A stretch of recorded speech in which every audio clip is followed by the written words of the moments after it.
Halo guys, kembali lagi sama gue di HDV Movie. Apa kabar kalian semua hari ini? Semoga hari-hari kalian baik-baik saja. Tidak seperti mereka yang ceritanya ngerasa dicuekin pemerintah terus ngerampok gudang senjata buat dijual ke Mang Amir. Alih-alih bukan dapat duit, malah dapat musibah. Yuk gak usah lama-lama, langsung saja ke ceritanya.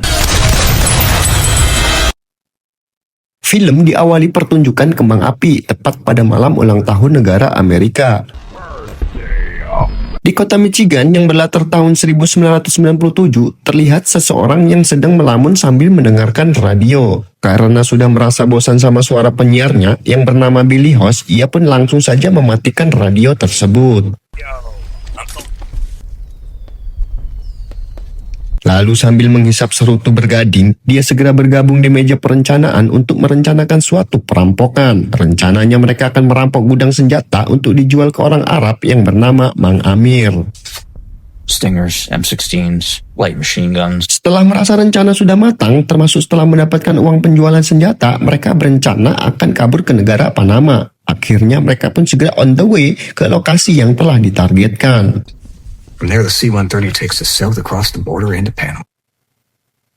Setelah mereka sampai di lokasi, mereka langsung memarkirkan mobilnya tanpa permisi lagi ke pos penjaga. Karena merasa curiga dengan mobil yang baru datang, penjaga gudang yang bernama Abah Muller pun langsung menghampirinya. Gak ada angin, gak ada hujan, apalagi kabar dari mantan. Tiba-tiba, Hey Miller, suck on this. setelah melumpuhkan Abah Muller, mereka langsung memasuki gudang dan berpencar untuk mencari kotak-kotak kayu yang berisi senjata. Akhirnya salah satu dari mereka berhasil menemukan kotak kayu yang dimaksud. Keesokan harinya, mereka masih dalam perjalanan menuju tempat persembunyian sambil membawa hasil perampokan semalam. Sesampainya di dalam rumah sambil menghisap serutu, mereka kembali berdiskusi karena mereka tahu setelah hari ini mereka akan menjadi buronan negara. The Army, FBI, National Guard. Bukannya takut menjadi buronan, justru mereka siap berperang dengan siapapun yang nanti akan mengejar. Karena sebenarnya mereka adalah veteran perang yang dulu berjuang mengorbankan nyawa untuk negaranya. Namun karena merasa diabaikan oleh pemerintah, akhirnya mereka pun berubah menjadi perampok berskill militer. Bukannya ikut berdiskusi dengan yang lain, Mang Cek malah kepikiran buat buka kotak-kotak kayu yang ada di dalam mobil. Ketika Mang Cek memeriksa satu persatu kotak itu, pandangannya terhenti pada sebuah kotak kayu yang terlihat agak aneh. Dengan rasa penasaran, Mang Cek segera membuka kotak tersebut. Dan ternyata isinya adalah sebuah robot era perang dingin yang tadinya non-aktif kini menjadi aktif. Robot itu diciptakan pada masa Perang Dingin, dirancang dengan kecerdasan untuk menjalankan misi, dan dikenal tak kenal ampun. Tiba-tiba terdengar suara tembakan dari arah Mang Cek. Teman-temannya pun panik dan langsung berlari menuju sumber suara. How many? Chuck! Mang Cek terlihat mencoba menembak robot itu yang kemudian lari ke tengah hutan. Dengan kondisi setengah bingung, teman-temannya bertanya apa yang sebenarnya baru saja terjadi. Mang Cek pun tampak bengong, tidak percaya dengan apa yang baru saja ia lihat. Teman-temannya semakin bingung karena tak masuk akal seorang sersan marinir bisa meleset menembak jarak sejengkal. Di tengah kebingungan itu, terlihat sebuah mobil datang dari kejauhan menuju arah mereka. Mang Cek segera lari menjauh, mengambil posisi sebagai tim pantau dengan snipernya. Is that my money? Not yet. Ternyata yang datang adalah orang Arab bernama Mang Amir. Mang Amir datang ke lokasi karena sudah dikirimi Sherlock untuk COD senjata hasil rampokan semalam. Saat negosiasi berlangsung, suasana makin alot. Rupanya Mang Amir tidak berniat melakukan COD, melainkan ingin merampas senjata itu secara gratis.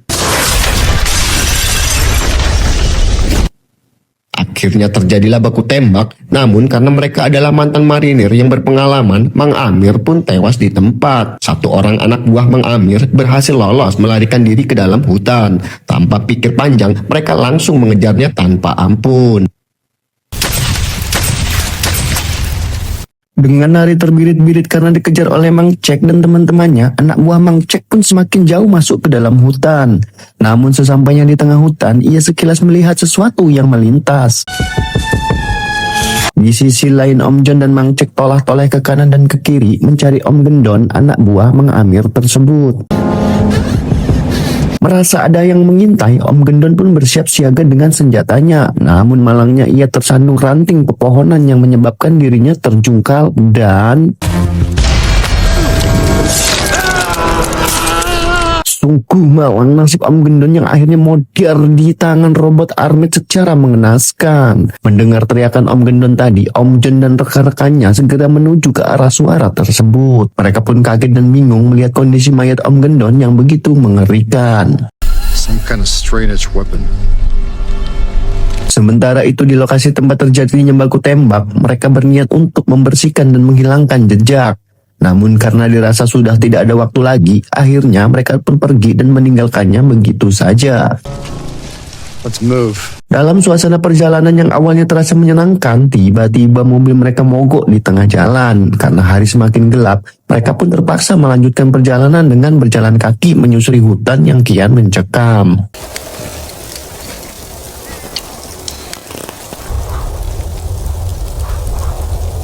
Sementara itu sebuah mobil polisi yang sedang berpatroli tanpa sengaja mampir ke TKP pembantaian rombongan Mang Amir. Di tengah kebingungannya memeriksa lokasi, sang petugas mendadak terperanjat ketika robot Armet berdiri tepat di depan mobilnya. Dengan brutal, robot Armet segera melumpuhkan sang polisi, lalu mengambil alih mobil patroli untuk melanjutkan perburuannya mencari rombongan tersebut. Di sisi lain, rombongan Mang Cek menemukan sebuah rumah tua yang tampak sudah lama tidak berpenghuni. Dengan langkah hati-hati, mereka memeriksa setiap sudut berharap bisa menemukan kendaraan untuk melanjutkan pelarian mereka. Namun, baru saja mereka masuk, tiba-tiba muncul seorang laki-laki tua cacat yang langsung menodongkan senjata ke arah mereka. Suasana tegang pun pecah seketika, tapi karena kalah jumlah, lelaki tua itu akhirnya menurunkan senjatanya. Some gook put me in this chair for serving my... Barulah diketahui ia adalah mantan veteran perang yang kehilangan kakinya dalam pertempuran di masa lalu. Dengan wajah penuh waspada, mereka berbincang di dalam rumah itu. Suasana hening berubah jadi tegang ketika pembicaraan beralih ke sosok misterius di hutan. Makhluk yang mereka lihat sekilas, namun tak seorang pun tahu apa sebenarnya itu. Maybe he's right. Di tengah-tengah obrolan itu, salah satu dari mereka menyalakan televisi untuk mendengarkan berita. Benar saja apa yang mereka khawatirkan terjadi. Berita perampokan yang mereka lakukan telah tersebar luas dan kini mereka resmi menjadi buronan FBI. Tak lama kemudian terdengar suara sirene mobil patroli yang dikendarai oleh robot Armet. Om John pun segera mengancam si Pak Tua agar tidak berkata apapun jika ingin selamat. Not a word, or you die first. Mereka semua tidak tahu bahwa yang datang bukanlah polisi, melainkan sesuatu yang jauh lebih mengerikan, robot perang yang tidak mengenal kata ampun. Mobil itu berhenti tepat di depan rumah Pak Tua. Dari dalam robot Armet turun perlahan. Saat itu juga salah satu dari mereka yang bernama Mosley memanggil Frank untuk bersama-sama melihat makhluk besi yang keluar dari mobil tersebut. Frank, you gotta come see this. Mosley segera melakukan panggilan radio kepada pilot yang akan menjemput mereka yang bernama Bennett. Namun karena jaringan yang terlalu buruk, sambungan komunikasi itu terputus begitu saja. Something about as good as dead. Sementara itu, Frank yang sedang memeriksa gudang belakang tiba-tiba mendengar suara seseorang membuka pintu. Di sisi lain, Mosley yang bertugas mengawasi robot Armet justru kehilangan jejaknya. Robot Armet pun masuk ke dalam gudang tempat Frank berada. Meski keduanya belum saling menyadari keberadaan masing-masing, bukannya mencari targetnya, robot Armet malah sempat-sempatnya menyalakan radio sambil menatap pantulan wajahnya di kaca. Frank yang sudah menyadari keberadaan robot Armet mengintainya dari kejauhan. Namun sialnya, Mosley justru melakukan panggilan radio dan tiba-tiba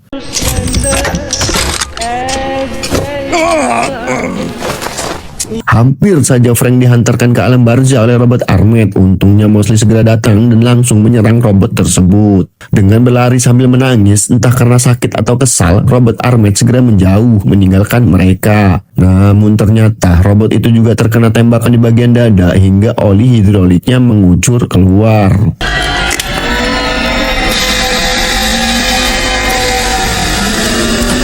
Di tengah ketegangan itu, suara langkah kaki terdengar mendekat. Mosley dan Frank pun bersiap siaga dengan jantung berdebar.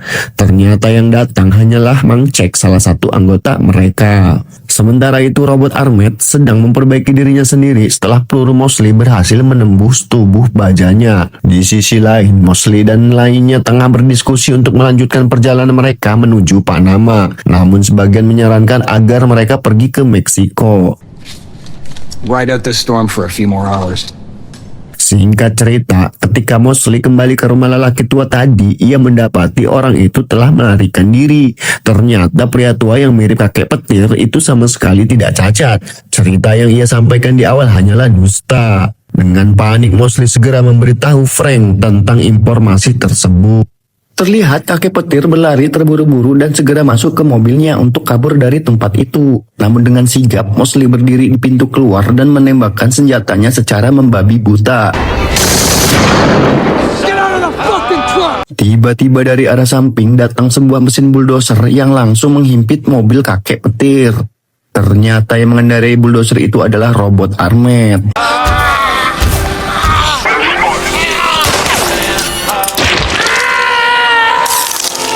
Setelah mengobrak-abrik tubuh kakek petir, robot Armet segera mengisi daya tubuhnya dengan menyambungkan kabel-kabel listrik dari bulldozer tersebut. Sementara itu Mosley yang langsung lari secepatnya segera bergabung kembali dengan Frank. Tanpa sengaja, mereka memutar sebuah video yang memperlihatkan robot Armet sedang dilatih oleh pasukan militer. Dari situlah mereka baru menyadari bahwa robot Armet sebenarnya adalah sebuah bom hidup. It's a bomb. Di tengah kebingungan mereka, datanglah Mang Cek dengan menodongkan senjata. Ternyata ia berniat menguasai seluruh uang hasil perampokan kemarin. Step back.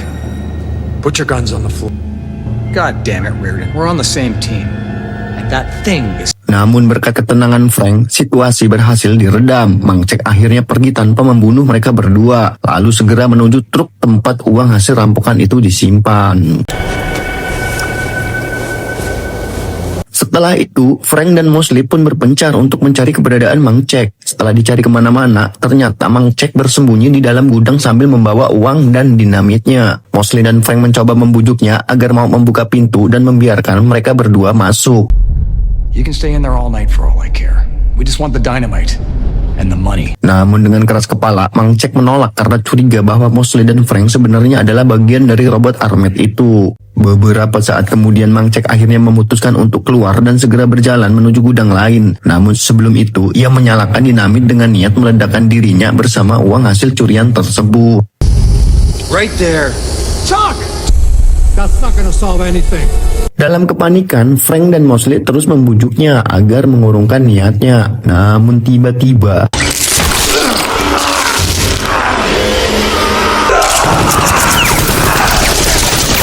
Frank dan Mosley pun segera berlari sambil membalas tembakan robot Armet. Mereka mencoba menghubungi rekan-rekannya melalui radio untuk meminta pertolongan. Namun usaha itu sia-sia. Firefighter Red Roll. You're wasting your... Sementara itu robot Armet terus mencari mereka berdua berjalan mondar-mandir di antara reruntuhan. Di sisi lain, Mosley mulai tampak putus asa. Namun Frank segera mengingatkannya bahwa mereka adalah marinir. Pernah dikepung ratusan musuh ketika bertugas di Irak. In Iraq, the enemy surrounded us everywhere. Remember that?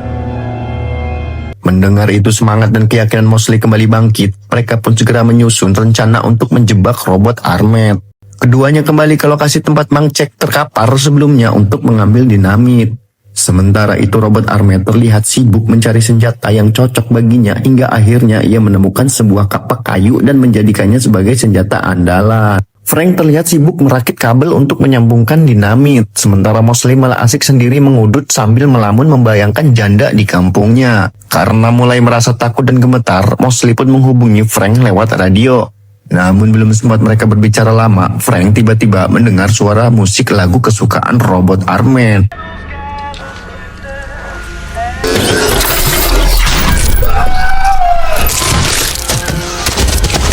Setelah melepaskan kelapanya si Frank, robot Armet kemudian menyerap sumber listrik di gudang itu dan seketika semua lampu pun padam. Dengan gelap-gelapan, Mosley segera berjalan menuju tempat Frank berada. Namun saat di lokasi, Mosley terkejut melihat kepala si Frank yang sudah terpisah dari tubuhnya. Jesus. Di tengah kepanikan, tiba-tiba terdengar suara telepon berdering. Dengan ragu-ragu Mosley pun mengangkat telepon itu. Namun ternyata yang terdengar hanyalah suara musik kesukaan robot Ahmed. Dengan perasaan takut yang amat sangat, Mosley pun bergegas bersembunyi. Tak lama kemudian robot Ahmed masuk ke ruangan tempat Mosley berada. Saat robot Ahmed melewatinya, Mosley diam dengan tubuh gemetar. Tak lama kemudian ia langsung berlari keluar dari ruangan tersebut. Namun robot Ahmed segera mengejarnya dan langsung menghujani Mosley dengan tembakan. Sesampainya di gudang sebelah, Mosley bersembunyi sambil terengah-engah. Tapi robot Ahmed ternyata sudah mengetahui posisi Mosley berada. Tanpa ragu-ragu, robot Ahmed kembali melepaskan tembakan hingga mengenai kaki Mosley. Karena baterainya hampir habis, robot Ahmed pun pergi untuk mencari sumber listrik. Sementara itu, Mosley mencoba mengobati luka tembaknya dengan bubuk dinamit. Tak lama kemudian, tanpa sengaja, Mosley tertidur. Singkat cerita, Mosley akhirnya berhasil keluar dari tempat itu dan berlari menuju hutan. Di sana, ia segera merakit dinamit dan beberapa granat untuk menjebak serta meledakkan robot Ahmed. Sementara itu, robot Ahmed yang gagal menemukan sumber listrik memaksa dirinya untuk terus mengejar Mosley ke dalam hutan.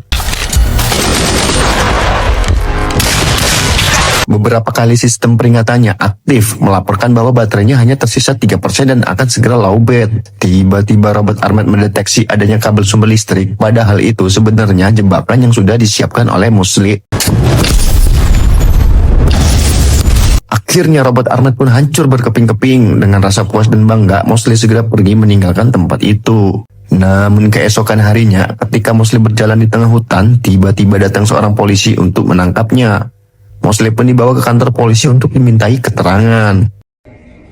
Passport says John Carson. Di tengah-tengah interogasinya, dua orang polisi masuk dengan membawa sesuatu. Want to see this? This is something, isn't it? No. Don't touch it. It's a fucking bomb! God damn it! Film pun berakhir dengan ledakan besar yang menghancurkan kantor polisi. Bom dari robot Ahmed yang ternyata masih aktif.